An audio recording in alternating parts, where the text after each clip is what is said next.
And when I think about my childhood, I think about a friend of mine named Dustin, who, looking back on it, probably, or for sure, I know was not as fortunate as I was, but I was a kid and too naive to know that.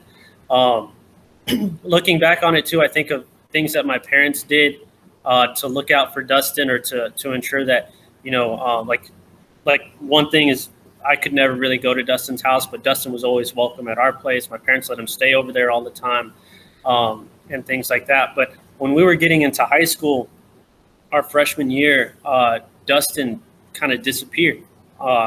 His family moved, and I didn't see him again until I was in my mid-20s.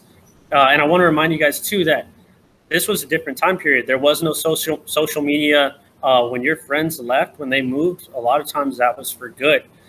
And what I realized later on in life, when I ran into Dustin in my mid-20s, and then I continually see him, just kind of running into him when I go back home. Dustin did not have the type of childhood that I did, and Dustin and his parents did not experience what I experienced, and he had a tough life growing up that he never really told us about at school or anything like that. And I know Miss McKenzie talks to y'all about invisible backpacks, how kids take things to school, and you just don't know what people are going through.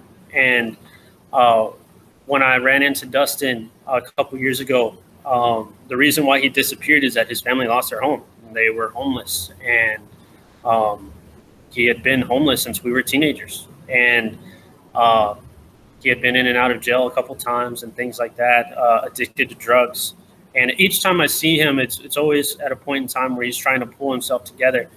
But a couple years ago, a local news station in San Angelo, where I'm from, did a story on Dustin because he was the head of this homeless camp in San Angelo.